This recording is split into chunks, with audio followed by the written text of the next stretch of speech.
Baby taxi আসছে? না madam, baby taxi আনতে আমি নিষেধ করেছি। কেন? বিদেশ থেকে আমার এক বন্ধু এসেছে, তার সঙ্গে আমার অনেক বড় ব্যবসা। তুমি কিছু সময়ের জন্য তাকে দেবে। আমি আপনার হোটেলে নাচ গান করে টাকা উপার্জন করতে এসেছি, দেহ বিক্রি করতে নয়। আহা আচ্ছা, তুমি না গেলে আমার অনেক টাকা লোকসান হবে। সেটা আপনার সমস্যা। আচ্ছা, কোথায় যাচ্ছ? আমার কথা শোনো।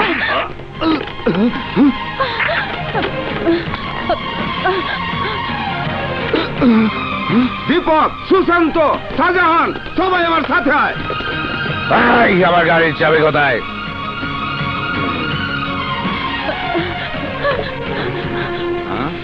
প্লিজ ওদের হাত থেকে আমাকে বাঁচান। আমাকে নষ্ট করার জন্য নিয়ে যেতে আসছে। আমার কথা শুনুন প্লিজ। আপনি কি আমার কথা শুনতে পাচ্ছেন? প্লিজ শুনুন। এই তো পেয়েছি। এই চল। আমি যাব না। এই যে ভাই, মেয়েটাকে আপনি জোর করে নিয়ে যাচ্ছেন কেন? এর জবাব কি তোকে দিতে হবে? জবাব? এই, চল। না, আমি যাব না। চল। যাবি না?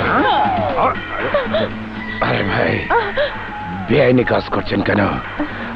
আপনারা কিন্তু জননিরাপত্তা আইনে ফেসে যাবেন। চুপ শালা। আইন আমাদের জন্য নয়,